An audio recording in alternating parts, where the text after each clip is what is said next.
சர்க்குருவே சரணம், சர்க்குருவே சரணம், சர்க்குருவே சரணம். இந்த வீடியோ வந்து பார்த்தீங்கன்னா அண்ணன் மயில்சாமி அண்ணன் விவேக் அண்ணன் அவங்கள பற்றி தான் அந்த வீடியோ. மயில்சாமி அண்ணன் வந்து பார்த்தீங்கன்னா ஆன்மீகத்தில் பயங்கரமானவர். அதே மாதிரி ஜோதிடமும் நிறைய பார்ப்பார் மயில்சாமி அண்ணன்.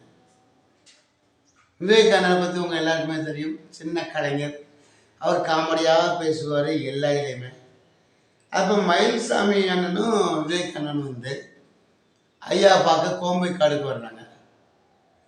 கோம்பை காட்டில் இருக்கும்போது ஐயன் வந்து இப்போ கோம்பை காட்டில் ஐம்பொன் சிலையாக வச்சுருக்காங்க. அப்போ அந்த கோம்பை காடில் ஐயன் உயிரோடு இருக்கும்போது வரும்போது மயில்சாமி அண்ணனையும் விவேக் அண்ணனையும் திட்டிருக்காரு, விரட்டி அடிச்சிருக்காரு. இருந்தாலும் மயில்சாமி அண்ணன் வந்து நிறைய கவிதைகள் பாட்டுகள் நிறைய படிக்கிறவர். அந்த ஆன்மீகத்தில் பாடல்கள்லாம் நிறையா படிப்பார். பொதுவாக அந்த காமெடி ஆக்டர்ஸ், ஒரு ஆக்டர்ஸ்ன்னு போயிட்டாலே அவங்க பாட்டு எல்லாமே அவங்களுக்கு நல்லா தான் வரும். அப்போ மயில்சாமி அண்ணனும் நல்லா தான் பாட்டு படிச்சிருக்காரு. ஐயன் பாதிட்டே இருக்காரு. விவேகை மட்டும் விரட்டி அடிக்கிறாரு. விவேகை வந்து மயில்சாமி மயில்சாமி நீங்கள் என்னப்பா அவங்க கூட வந்தேன், அந்த என்னை விரட்டி அடிக்கிறாரு. நான் தமிழ்நாட்டில் ஒரு நம்பர் 1 நடிகர், காமெடி ஆக்டரு.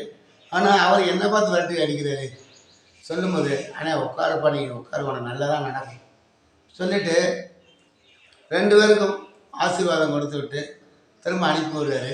அனுப்பிவிட்டதுக்கப்புறம் பார்த்தீங்கன்னா விவேக் அண்ணனோட எந்த படம் எடுத்தாலும் நல்ல ஹிட் ஆகுது. அதே மாதிரி மயில்சாமி அண்ணனுக்கும் அங்கே போயிட்டு வந்ததுக்கப்புறம் நிறைய படங்கள் எல்லாமே நல்ல ஹிட் ஆகிட்டு இருக்கு. நீங்கள் இந்த வீடியோ பார்க்குற எல்லாருமே முடிந்தளவுக்கு கணக்கம்பட்டி போயிட்டு வாங்க, ரொம்ப ரொம்ப நல்லாயிருக்கும். இந்த வீடியோவை முடிந்தளவுக்கு தமிழ் நண்பர்களுக்கு நிறைய பேருக்கு ஷேர் பண்ணி விடுங்க.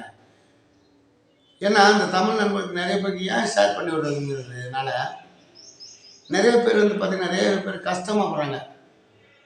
நிறைய பேர் ஏன்டே கேட்குறாங்க, ஐயா நீங்கள் மட்டும் கணக்கம்பட்டி போயிட்டு வர்றீங்க, அது எப்படி உங்களால் முடியுது? எங்களால் நாங்கள் நினச்சி தான் பார்க்குறோம், எங்களுக்கு கிடைக்க மாட்டேங்குது சொல்கிறாங்க. அதேமாதிரி நிறைய பேருக்குமே சொல்கிறாங்க, இந்த ஐயனை பற்றி பேசுகிறதுக்கு என்னுடைய ஆஃபீஸ் ஒர்க்கும் இருக்குது. அதே டயத்தில் எனக்கு இந்த நட்டு ஆர்ட்ஸ் சேனலுக்கு சில வீடியோவும் நான் ஃபாலோ பண்ணிட்டு தான் இருக்கிறேன். ஐயா வந்து எனக்கு அவரோட புகழை பரப்புறதுக்கு என்னால் முடிந்த அளவுக்கு ஒரு செயலை செய்துக்கிட்டு இருக்கேன். எனக்கு நல்லது நடக்கும்போது நீங்கள் எல்லாம் நல்லா இருக்கணும்.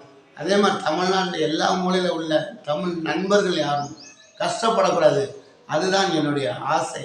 நீங்கள் முடிந்தளவுக்கு தமிழ் நண்பர்கள் ஷேர் பண்ணி விடுங்க. நான் மீண்டும் வருகிறேன். வணக்கம்.